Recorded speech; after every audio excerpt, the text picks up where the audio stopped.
Good morning and welcome to today's webinar on funded support, Settle recruitment challenges. I'm Emily Stubbs, Policy and Project Manager at the Chamber of Commerce, and you'll see on screen that I am joined by three fantastic speakers from the Combined Authority, Sigma Connected Group and BMet College, who are sponsoring this webinar. Before I hand over to our experts to discuss sector-based work academy placements, I thought I'd give a bit of an overview of the sort of economic background to why, or I suppose what we're seeing in the recruitment market. So according to the ONS, between March and May 2021, we saw a slight rise in the employment rate in the West Midlands, which is really encouraging. We also saw a slight decline in the unemployment rate by 0.2% to 5.7%, and a slight decrease in the West Midlands economic inactivity rate. However, that employment rate remains still relatively high against the UK average of 4.8%. And many employers, 53% attempting to add to their workforce, are struggling to recruit staff, according to our quarterly business report for Q2 2021. Hence, we're talking today about sector-based work academy programmes. Sector-based work academy programmes are one of the mechanisms of funded support available to help you attract, recruit and train staff in your business.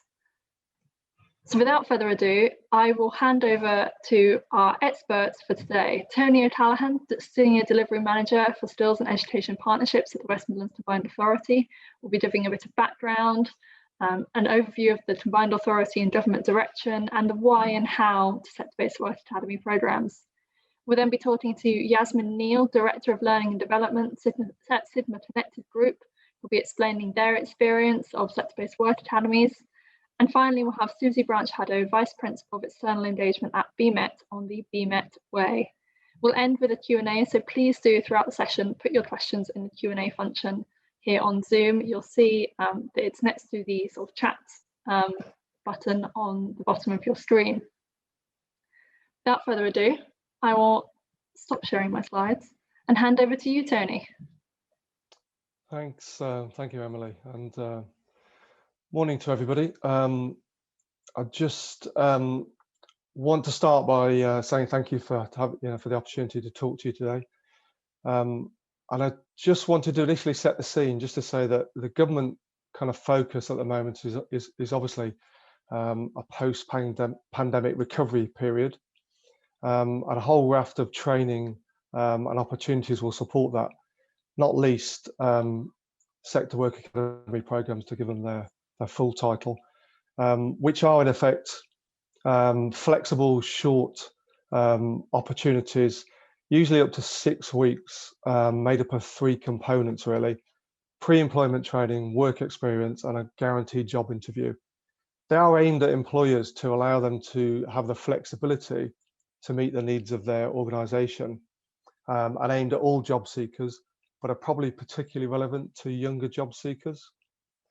So in terms of a West Midlands context, the Combined Authority, for those that don't know, is the devolved authority locally. What that means in essence is government devolve adult education funding to us. So currently that's to the tune of £141 million for us to support post-19 education and training in the region. That region, in effect, is made up of 3 LEP areas. So the map is on screen there for you. So we have 7 local authority areas that are constituent members, and we have some others who are non-constituent members who join us and want to be part of what's going on in the West Midlands, but in effect don't have voting rights for the Combined Authority kind of agenda. So that's the area we operate within. You'll all be aware that Andy Street has become mayor again, and on the back of that, we are, talking about a skills proposal.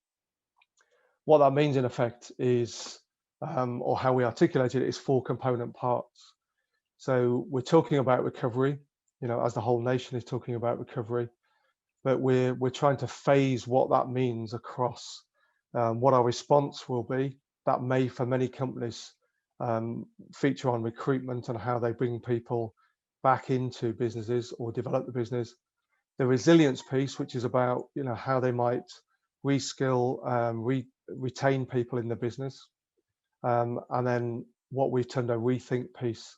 So how do we move forward and deal with future needs in a post-pandemic environment? So as a roadmap, for us, it looks something like that, and I'll just take you through those and place swaps within that kind of context. So the first piece, if you like, on that kind of recovery roadmap is very much supporting people progressing into work. You'll see the roadmap on screen, and within that, there's a whole range of different ways that people can engage with education training, and equally, a whole range of different things that employers can engage with. Swaps is one of those which you'll see on the roadmap, as well as things like Kickstart, the opportunity to offer placements to individuals to give them that valuable work experience. T-levels, which is growing in the region, and there'll be more education providers offering that September. And the big issue around probably the lack of apprenticeships that are available for individuals to take up at the moment.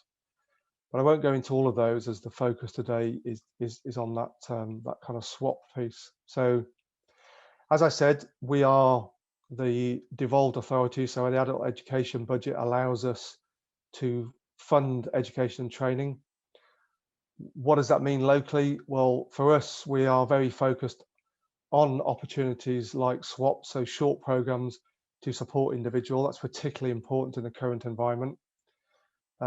We are funding as well the legal entitlement, so people can gain access to English, Maths, ESOL and digital qualifications. And then we are supporting priority sectors as well. So construction, health and social care, digital. We are developing a green and sustainability element of our provision. And again, we are very focused on elements of that being swap-based flexible delivery. For example, we are developing a retrofit pilot. So housing, in particular in the region, can benefit from being greened through a retrofit program. And again, we are placing swap provision firmly in that kind of arena. As I've said, we are kind of 19 plus provision, whereas residents of the West Midlands. These slides will come out to you afterwards, and the links below there will provide you the links to our college and local authority partners and all of the independent training providers in the region, should you wish to look at who's delivering the training. That may be useful for you.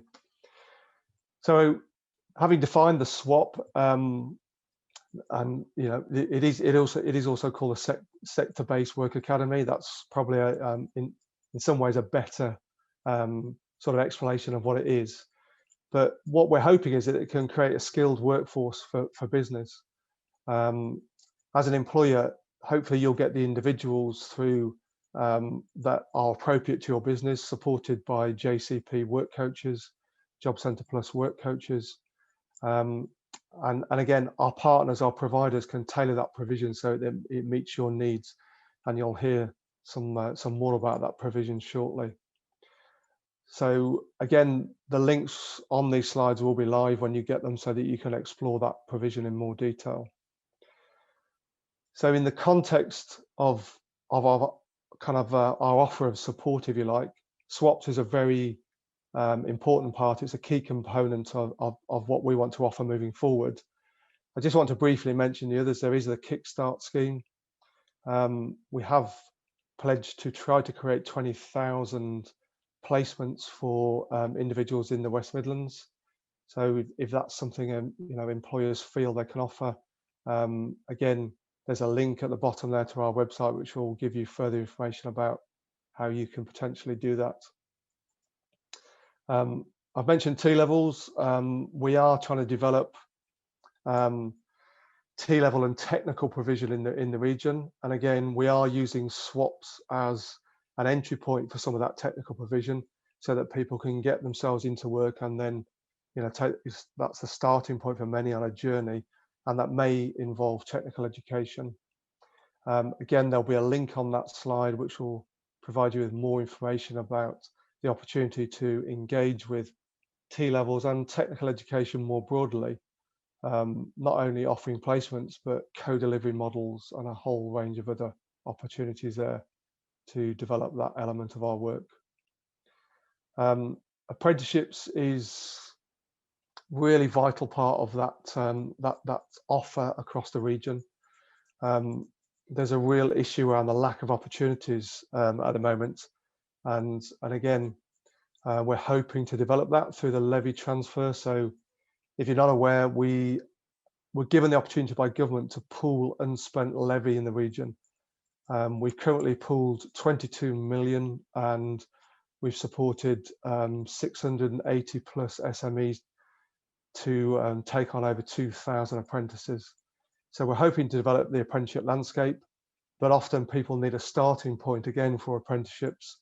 And that swap provision can, for many, be a starting point on their journey into better employment as well.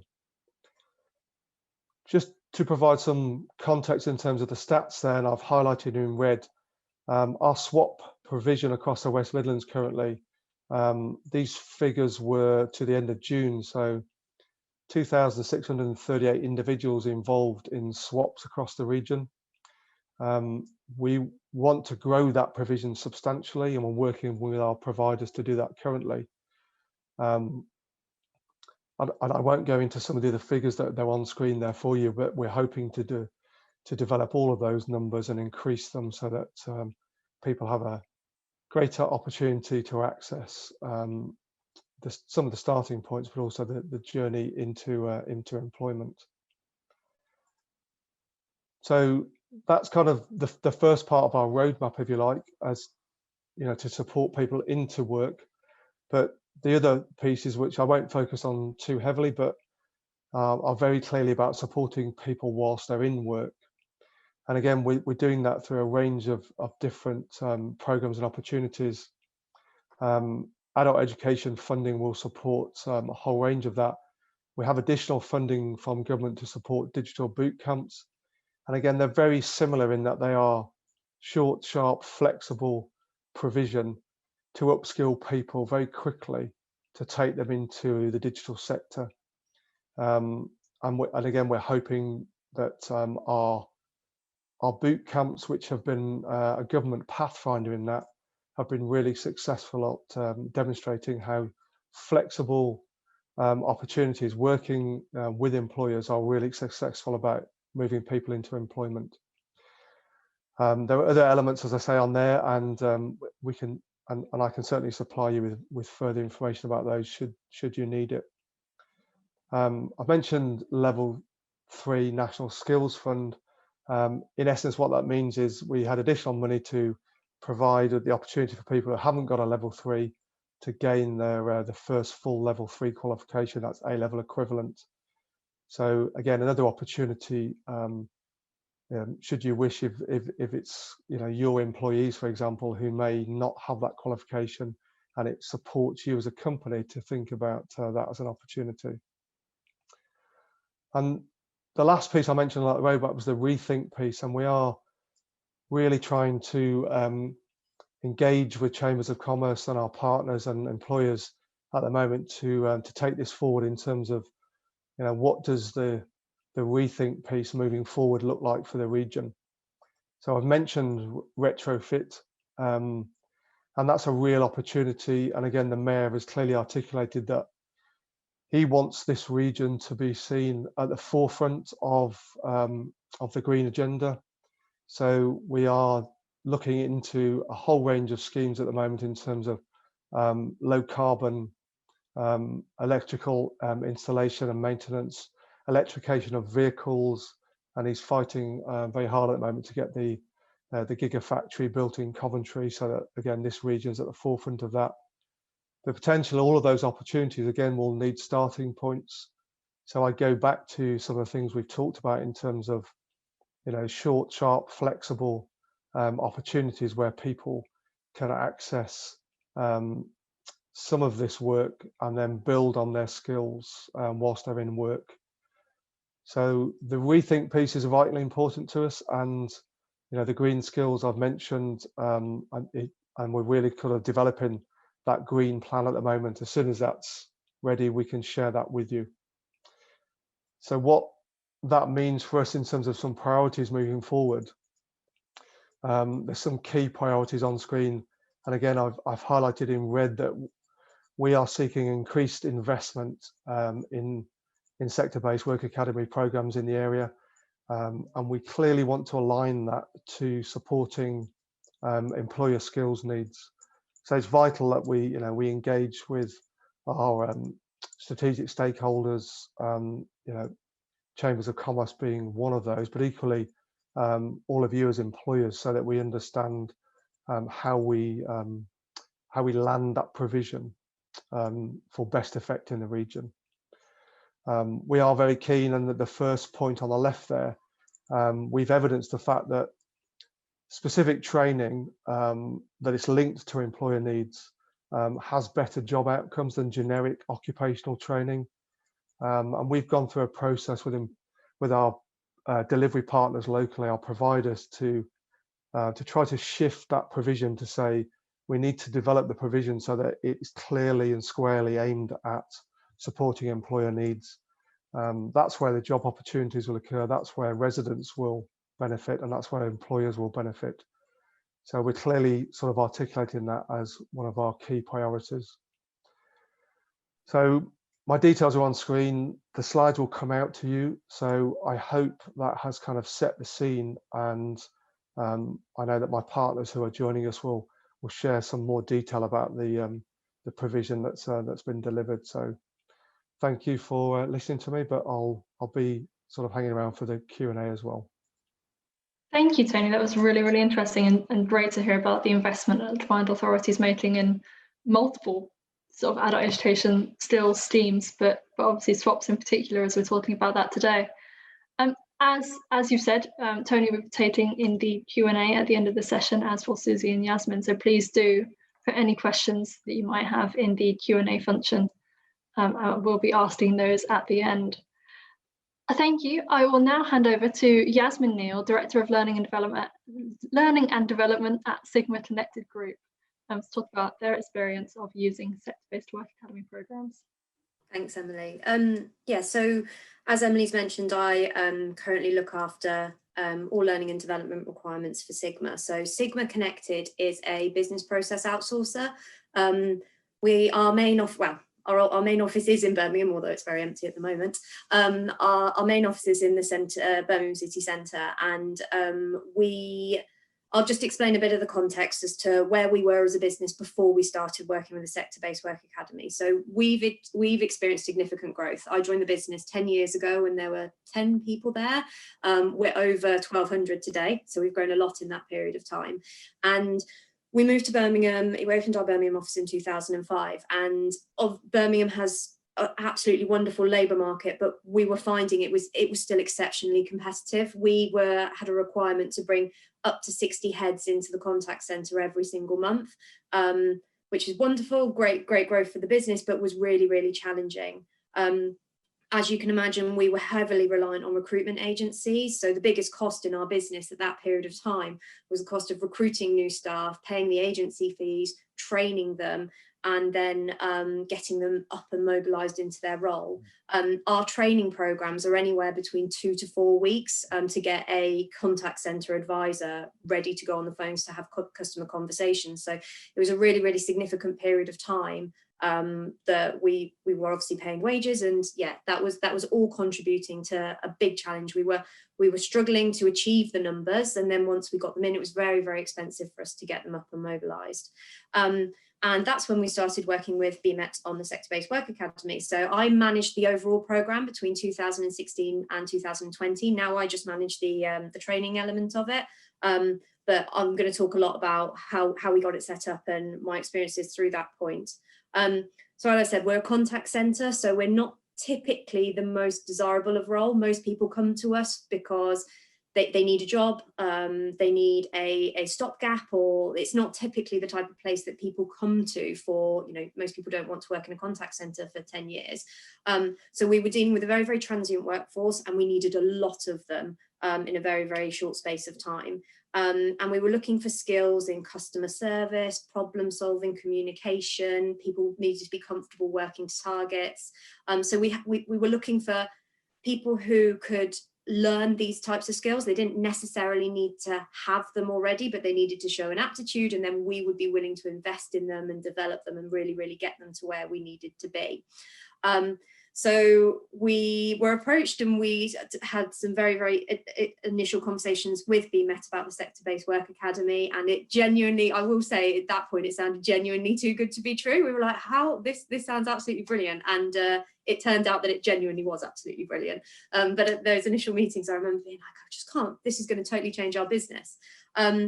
And so we started working with the curriculum team at BMet. That in itself was a great experience. So the eventual program we got to was 2 weeks of pre-employment training, which was delivered by the curriculum team at BMet.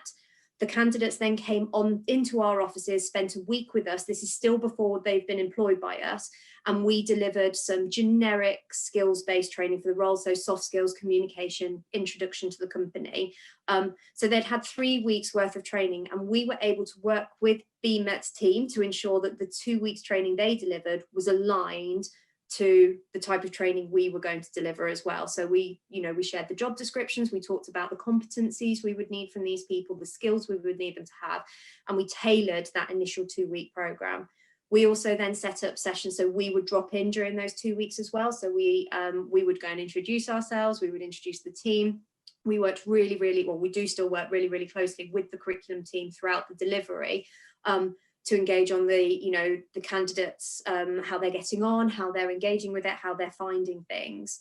And then so we'd built out this 3-week program. So all candidates come through, they spend the 2 weeks with BMet, and they come and spend the week with us. And it's at that point we assess them. And because we had tailored the first 3 weeks of the pre-employment training, our assessment was then able to focus on their ability to learn. So we weren't necessarily testing for how many years experience have you got, how, tell me about a time when you've done this previously, because we knew that wasn't right for this pool of candidates. So we really focused on, what have you learned over the last 3 weeks? How can you apply what you've learned into these types of situations that you would genuinely deal with? So we'd say, you might be dealing with a customer that's vulnerable on the phone. What have you learned in the last 3 weeks that would help you in that type of situation?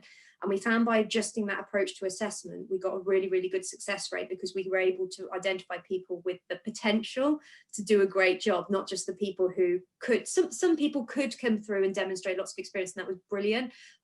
But that's not what we were looking for. It was, but we also wanted people who demonstrated the potential, and that made a really, really big difference. And then so candidates were assessed, and then at that point, either offered a role or not. And then they would come in and do a final week or a couple of weeks training with us, which was where we covered anything that we couldn't. As you can imagine, we have lots of NDAs in place with the clients we work with. So there was certain things that we couldn't deliver beforehand. But we were effectively able to take out what was initially the very first rounds we did was a 2-week induction program, and we were able to split that. So half of that was covered during the pre-employment program. So we had a significant drop in the cost to train, which I'll talk about in a little bit. We really, really found that at the peak, we were bringing in, this is pre-pandemic, obviously it's changed a little bit over the recent, well, not so recent months, but at the peak, we were having 45 candidates a month through the sector-based work academy, and that was on average. Some months we were getting 60 plus coming through. So in terms of the volume we were able to achieve, it absolutely did what we needed it to, and we were able to engage with candidates that weren't normally coming through the recruitment agencies we were dealing with. So where we had, previously the recruitment agency were typically sending us people with lots of experience, which is great, but they were candidates that would come through with experience, and that would naturally mean that as they gained experience with us, they would seek other opportunities elsewhere as they also gained further experience. So we saw people, the transient piece that I spoke about at the start, that really was evident with candidates we had come through other recruitment channels. But with the Sector-Based Work Academy, we saw a real change early on with the types of people, in that they were coming to us and they didn't have an intention of coming to us, staying for a little bit and then moving on. They wanted a career, they wanted to forge a path with us, and they wanted to really stay with us for a long period of time. And that was a really, really positive upside to it, that we didn't necessarily expect to see at the start. We'd gone to BMet and we'd spoke about the fact that, you know, we have a volume requirement, we want to reduce the cost of our training, and, you know, we do want to retain people for longer than we currently do. But it wasn't necessarily, we were kind of aspirationally thinking that we'd like to increase our average tenure to a certain length of time. But actually, we found with BMet, we far succeeded that. Those candidates were genuinely wanting to stop with us for a much longer period of time, which was absolutely brilliant. Some unexpected, oh, actually, just quickly, the success rate we saw through the assessment centre as well was much higher than we anticipated. So we went into the programme thinking if we can achieve like 50% success rate through assessment, that would be brilliant. You know, we could still fulfil half of our recruitment pipeline through this course. We actually achieved on average 90% success rate through the period of time that I was managing it. So we actually sustained our recruitment pipe most months on purely the BMet program, which was absolutely brilliant for us. And I mentioned earlier the drop in training costs. Between the money we were saving on recruitment fees and the money that we were saving on by changing the structure of the training program, we reduced the overall cost of recruitment and training by 72%. So absolutely massive for a business like ours, where, you know, volume recruitment is absolutely was all we were doing at one period of time. Some unexpected benefits. It increased the average age of our contact centre advisor. So we typically, contact centre advisors tend to be younger people. Like we tend to have a demographic, even with pockets of people over older people. It tends to be still averages out fairly young. It increased the average age. We were tapping into pools of candidates from different pathways in life that we'd never been able to get to before, and that was really, really beneficial. We were able to see people with lots of life experience, and they were bringing a different element and sort of level of support to the role, and that was not something we expected, and something that was really, really positive for our business. We were able, like I said, to bring in candidates that didn't necessarily have contact center experience, but they had been parents for 20 years and were now getting back into work, and they had a great deal of empathy for customers because they understand how energy bills work, and if they're having a conversation with a customer who has a dispute over an energy bill, they could articulate it and explain it so much better. So the challenges we'd had with training in the past changed as we were actually dealing with a different type of candidate. Like I said, it increased our tenure, so people were coming to us and staying with us, and we've actually got many, many great success stories. We have people that originally came in through the BMet program, and they're now team managers, they're now trainers. We've got people in HR, we've got somebody even moved into IT now. So people that have come into the business and then progressed into different areas. We've even got some as high as operations manager, which is just under the senior management level in our business, and all through BMet program, which has been absolutely brilliant. And one of the other things as well is it really, really changed the behaviours within our contact centre as well. So like I said, increasing the average age, we just found that actually we were dealing with challenges less, we were having less behavioural issues, and that made a massive difference to what our people managers were spending their time doing. And that really then made them focus more on performance and quality is what they should be doing. But we found that calibre of candidates we were getting through the programme was very, very different to what we'd experienced previously. So overall, it is still a huge success for us. It's something that we're very, very proud of, particularly when you consider the number of jobs we've given to people in the local area.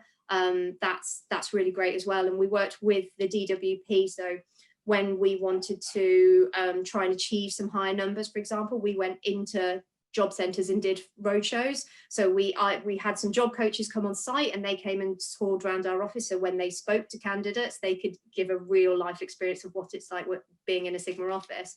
But we also went and spent time with the job coaches as well, and that investment piece was really, really good. And we would always see numbers like increase after those points as well, because the job coaches were really enthusiastic. They were always enthusiastic, but they were particularly enthusiastic about our jobs, and that really, really paid off.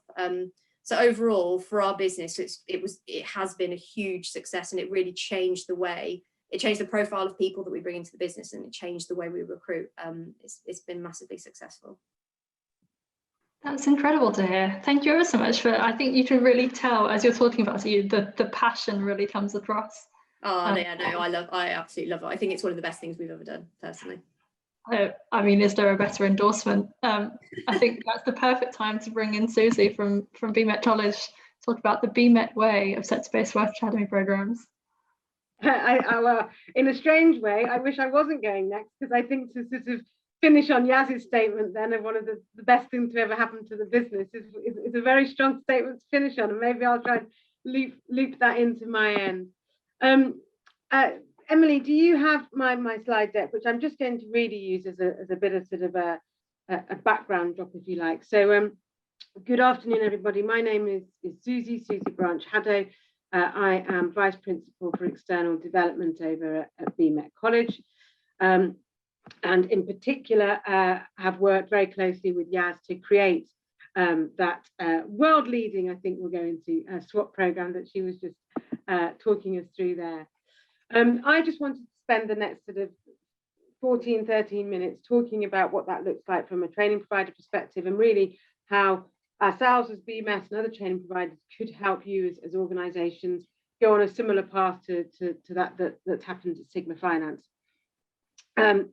So just as by a bit of background, BMet is a further education college and training provider, and in being that sort of quite large catch-all sentence there, we work, and my team work predominantly with the regional business community to develop solutions. So we will work with an organisation such as somebody with Yaz to understand, as Yaz just has really articulated there, what are your current recruitment and retention needs? But even before we've even got to that bit, what does your current business environment look like? What are your current challenges? And how can we develop a solution to try and meet those challenges? And we tend to do that in areas of specialism that reflect the regional economy, as Tony took us through at the beginning. So we tend to operate a lot around the business professional services sector, the construction, engineering, medical and health, and creative and digital. And obviously we're seeing some of that shift slightly as we start to come through the pandemic and looking at what new sectors might be looking at for the region. So if we come back to sort of a relationship, particularly around that SWAP initiative, which is what we're here to talk about today, we will, once we are aware that a client has got a potential recruitment issue or challenge, as we've just discussed with Yaz, we will then look at a potential solution around a sector-based work academy. And as you can see there, what Yaz talked us through was one that we developed in particular for customer service roles, and in particular for Sigma. But just at the moment, we are currently building a sector-based work academy for a client who is a nursery and early years provider, so looking at recruitment for them. We've just completed a program within the sort of HS2 supply chain and looking around at recruitment for skill set around environmental analysis. And we're also working with another client at the moment around project management skills. So they're quite varied in terms of the skill set that we're trying to help clients with. And I think that, that I've always said they're a bit of a hidden gem in terms of the recruitment and training world, because you are able to build them really in transition with a client to really meet those clients' needs.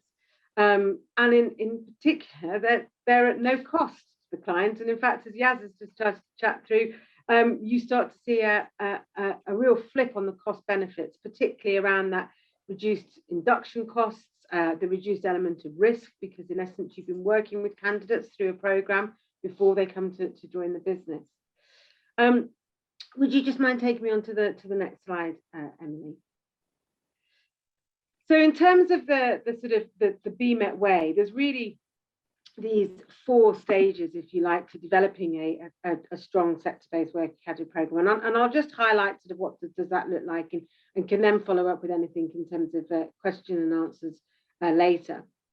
But it's at stage 1 for us, it's a once we've gone live on a program with a client, should I say, so once we've sort of built that program, which can take quite a while.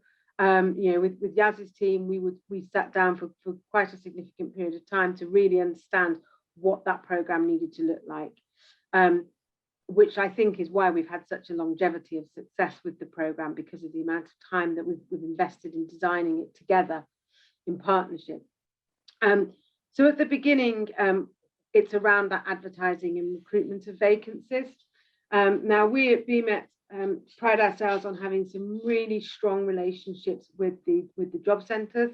Our team of recruiters will go into the job centres and will promote the various vacancies that and campaigns that we're working on for our client base, and they will meet those candidates direct if the job centres would like us to talk through the different programmes. But we can also go one stage further. So we've built a really strong sort of tripart relationship with the Department of Work and Pensions, the job centres, and the client with Yaz and Sigma, whereby we were able to do some, I suppose, some training for the job centre team. So the work coaches who would be recommending the programme to their candidates and their job searchers came into Sigma and got a feel for what it was like to work at Sigma, and got a feel for what the culture was like, what sort of the candidates would be doing. And then we also, in partnership again with Sigma and ourselves, produced in essence profile and advertising packs that went out to all of the job centre networks, that allowed posters to be put up, again sort of just really explaining about those roles. Once the candidates had come through, and we'd sort of found those candidates at the early stage, they will then be invited to BMet to take part in what we call an initial assessment activity. So that's checking that they've got the right initial sort of requirements to be able to come onto the programme. And if they haven't, we as a training provider can look at what support we can give those individuals to be able to bring them onto that stage to help them with their continuous career aspirations. But they will have that initial assessment, and also during that initial assessment, a bit of an initial interview as well. Not a competency-based interview at all. It's just based on that desire, that understanding of that candidate. And again, at that point, because we built a real partnership with Sigma, Sigma would come in for those initial assessments and do a presentation on what's it like to work at Sigma, what's it going to be like once you've hopefully been successful. And at the same time, we would deliver a presentation on what's this training program all about, what does it look like for you, why would it be of a real benefit. So a lot of upfront work done onto those candidates. And then once we've done that initial recruitment, we will then, those candidates will then start the training program with us. So again, just coming back to the Sigma as the example, because Yaz is with us today.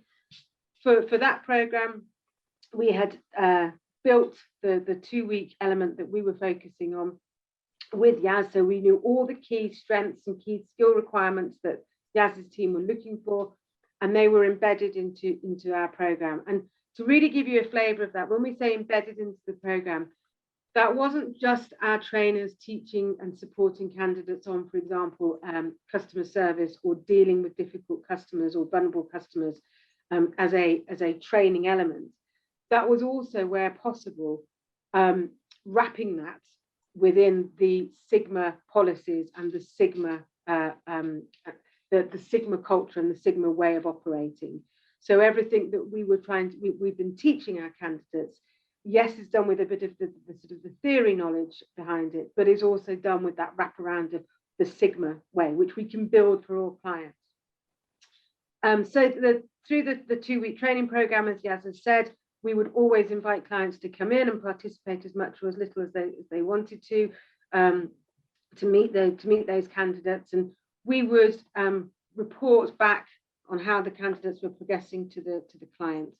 And again, that's part of that BMet way. So through this experience and through the stages outlined on the screen, we will have an account manager working with our clients to be able to provide updates, to be able to iron out any challenges that there's bound to be when you're building an initial program like this, and to try and keep the sort of the 360 of information feed flowing.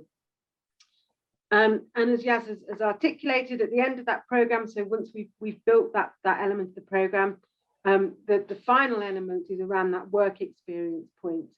And with Sigma, that work experience in essence was that week-long program. And the candidates would then go on to Sigma's premises to carry out that work experience and to go through that additional sort of employer-based training. But it isn't a case that they leave us through the 2-week training program and we simply hand them over to the client. Again, there is that continued conversation going on between us as a training provider and the client about our candidates as they're going through the process.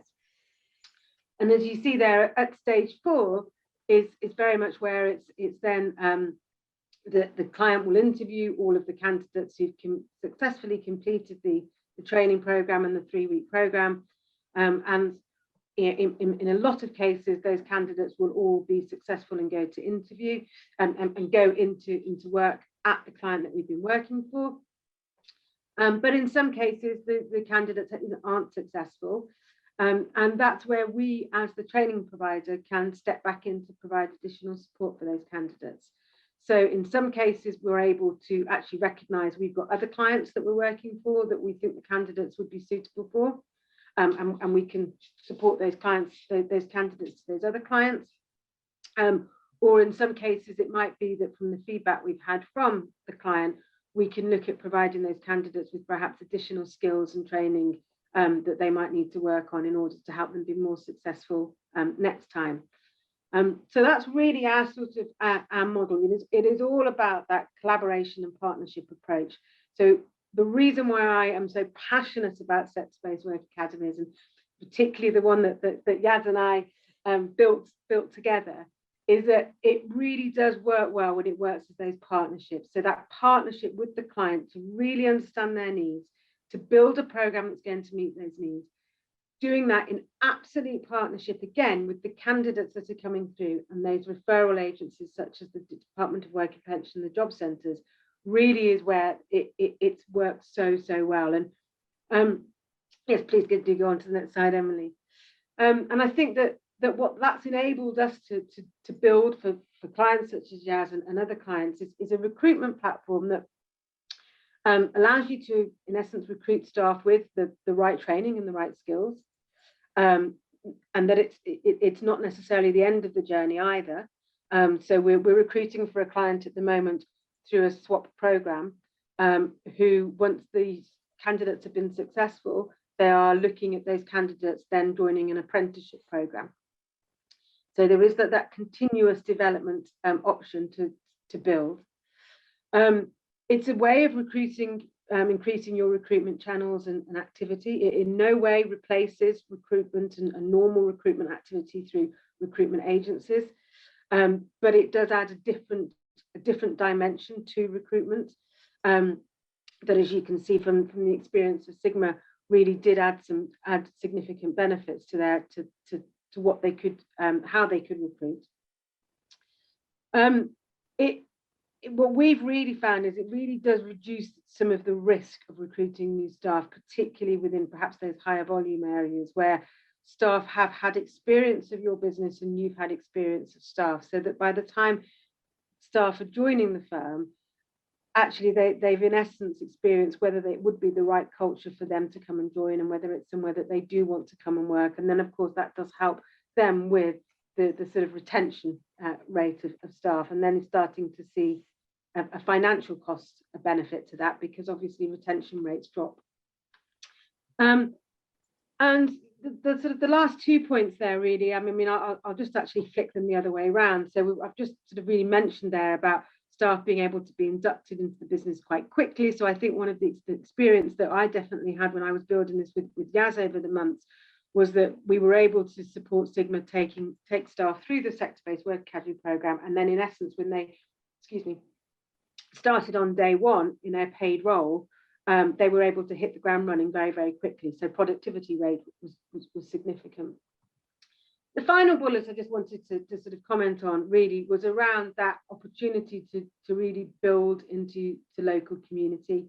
I think what we've just all gone through over the last 18 months and continue to go through really demonstrates the collective importance of working together. That's business, that's training providers, that's education specialists, that's government bodies, that's everybody coming together to try and help build the West Midlands back out of a pandemic.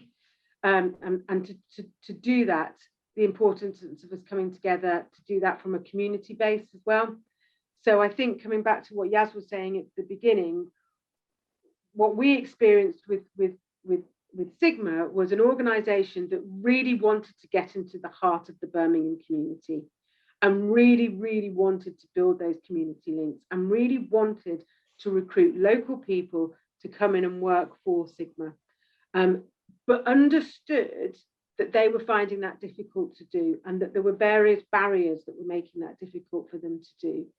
And what we found was that by having a client that's got that sort of mentality about really wanting to invest in the local community where their business was, we were able, along with other partners, to really maximise on that and to go out into those local communities for them and to remove some of those barriers, so that, as Yaz says, when they now look at their workforce, actually it's really reflective of the local community in terms of diversity and demographics.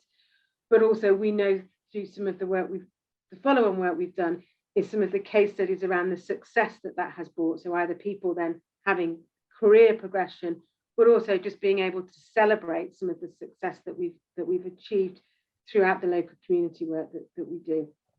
So conscious I've just run over time by 1 minute, and thank you very much for your time this morning. That was really what I just wanted to capture.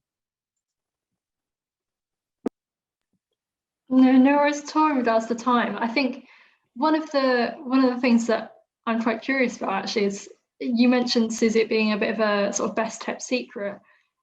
Yasmin, how did you first hear about sector-based work academy programs? And more broadly, a question for everyone: why do you think it is something that maybe people aren't as aware of as perhaps they should be?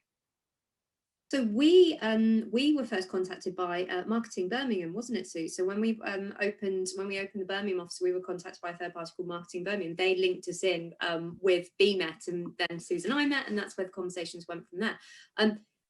If I'm honest, I don't understand why more people don't know about it, and I still have to explain to people when I talk to clients, when I talk to just anybody about the sector-based work academy and how we've used it at Sigma.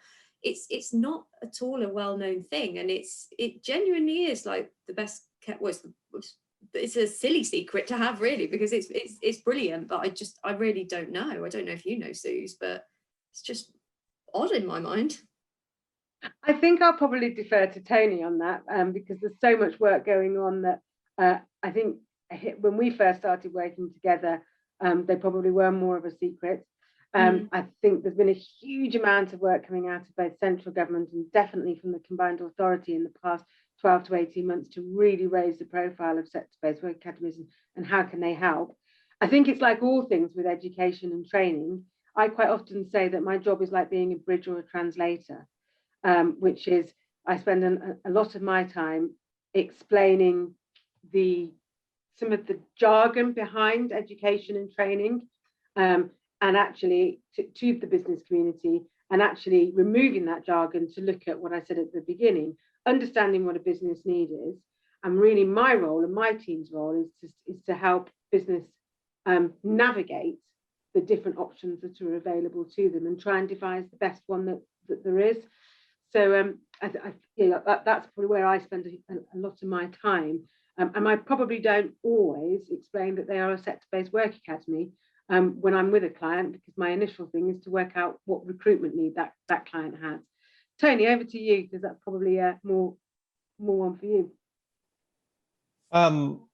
I'd actually agree with you, Susan. I think one of the problems is, and it's been articulated a number of times through different employer groups to us, is there is still confusion about the whole range, and I covered a number of them in that short presentation.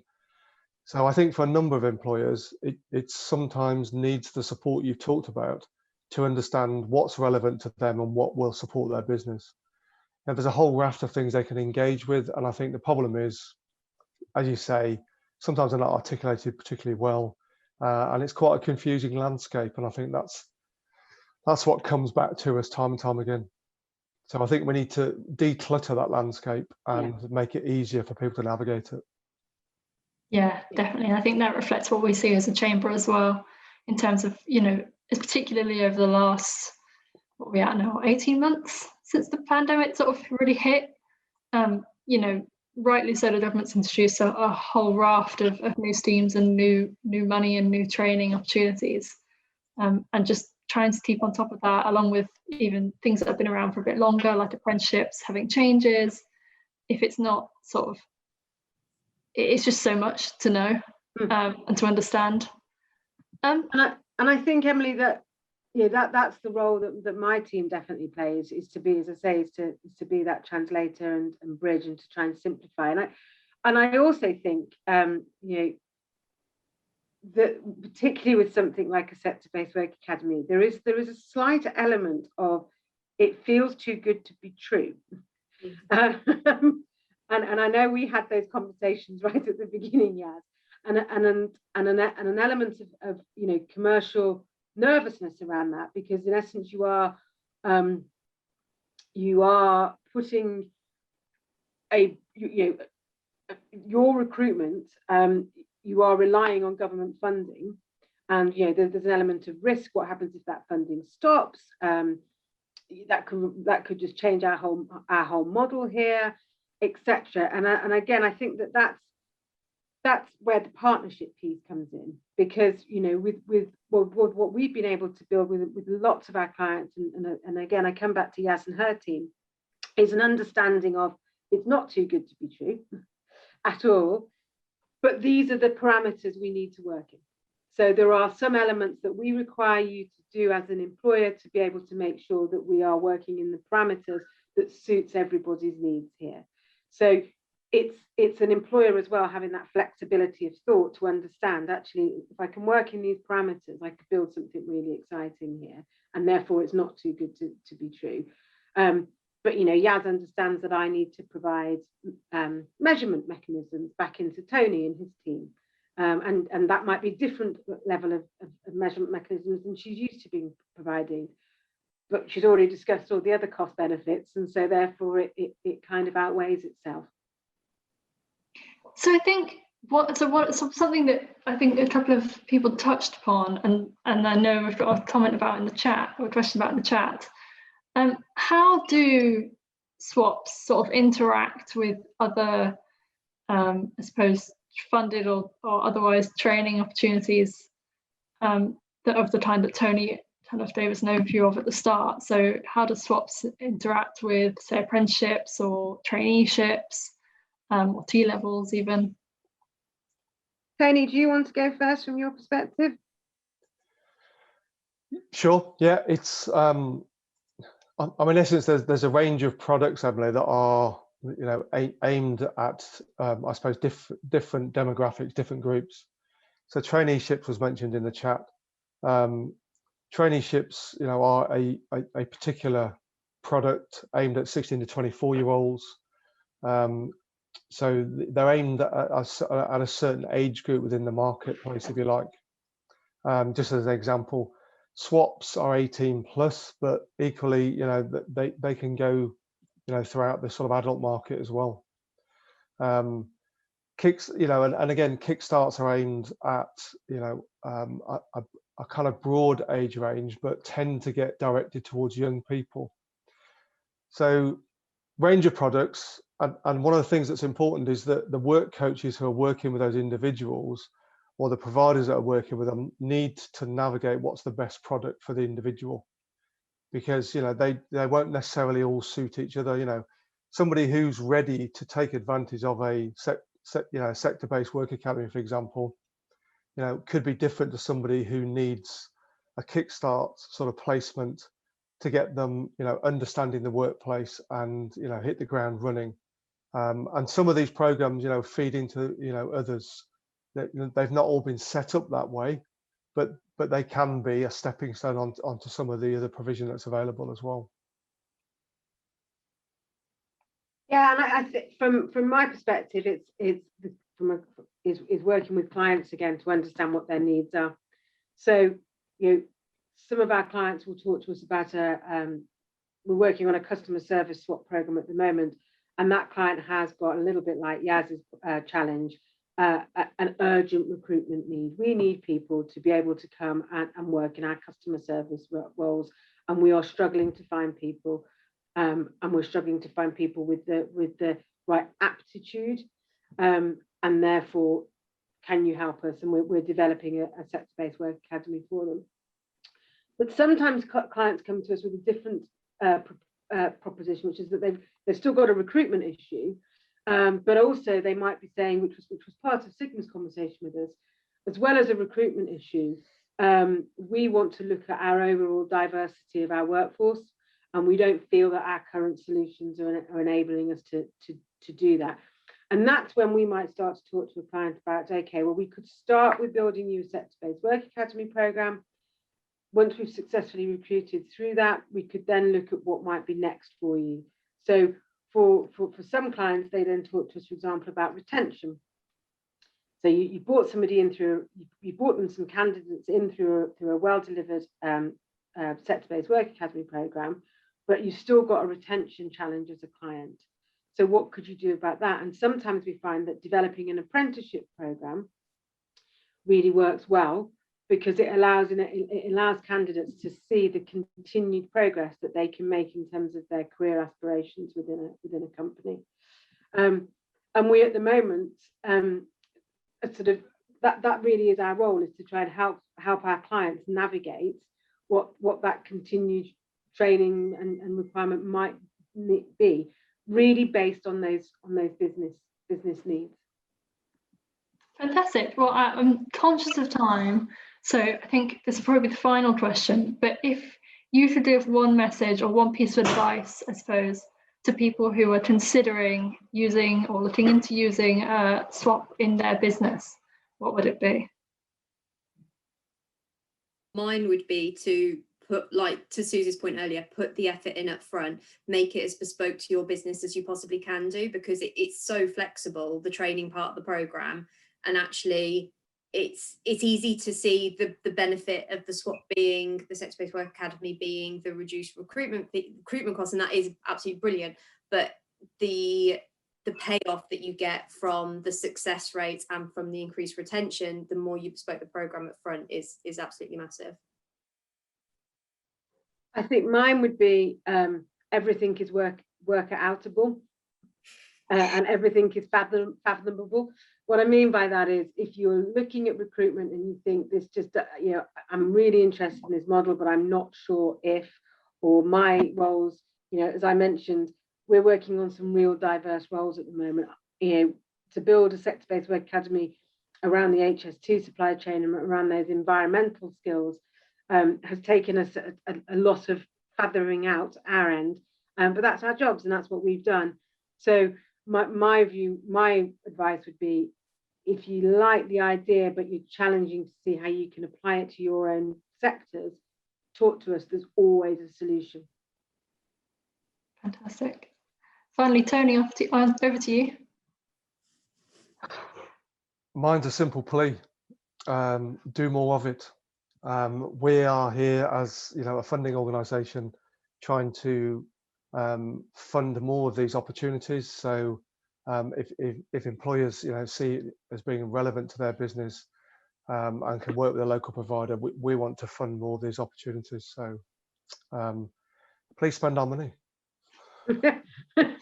That's not an ask you get every day. That's a brilliant note to end on, I think. I'll just share my final slide.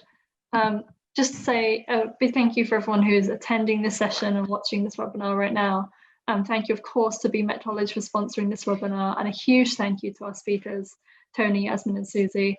It was fantastic hearing about your perspectives on sector-based work academies, and the positivity and the sort of passion that you all have for it is really encouraging. So thank you ever so much. And I hope that those watching have found it beneficial and informative, and will you find it useful in their own business. Thank you very much. Thanks, everyone. Thank you very much. Bye-bye. Thanks, bye.